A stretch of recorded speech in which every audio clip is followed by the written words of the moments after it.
Trop d'impôts tue l'impôt. Mais est-ce que c'est vrai ou faux? Aujourd'hui, on va aborder la Laffer Curve ou la courbe de Laffer. C'est un concept fiscal qui suggère que, au-delà d'un certain seuil d'imposition, trop augmenter les impôts mène à une baisse des recettes de l'État. Mais vous me direz, c'est pas logique. Si on augmente les impôts, évidemment, on augmente les recettes. Eh bien, ça dépend. Selon Arthur Laffer, si on augmente trop le taux d'imposition, les contribuables peuvent être beaucoup moins motivés à déclarer leurs revenus ou bien même à produire plus. Cela mènerait donc, in fine, à une baisse de la productivité et surtout à une baisse de recettes du côté de l'État. Car moins de rentrées fiscales, c'est aussi moins de recettes. Et paradoxalement, si on baisse trop les impôts, l'État n'a pas assez de ressources pour financer les services publics et on arriverait du coup à un système qui serait déficitaire. Il faut donc trouver le juste équilibre entre imposition pour financer tout ce qui est infrastructure publique et en même temps ne pas trop augmenter les impôts pour éviter que les gens ne déclarent pas, les gens perdent en motivation ou bien que les contribuables se mettent à changer de pays pour payer moins d'impôts. En réalité, ce genre de choses arrive déjà en France et dans tous les pays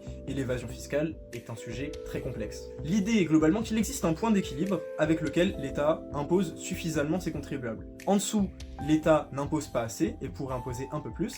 Et au-dessus, l'État n'incite pas les contribuables à déclarer et cela peut mener à du coup une perte des recettes fiscales. D'autant plus que la fraude fiscale coûte aussi de l'argent aux contribuables. Il faut engager des gens pour définir si oui ou non cette entreprise a fait de la fraude fiscale, il faut enquêter, c'est très long et ça coûte beaucoup d'argent. Certains gouvernements du coup s'inspirent des réductions d'impôts pour proposer un système beaucoup plus compétitif et espérer à long terme en augmentant la productivité des entreprises, compenser cette baisse de taux. Finalement, on impose moins, mais on produit plus, donc le gâteau à la fin sera beaucoup plus gros.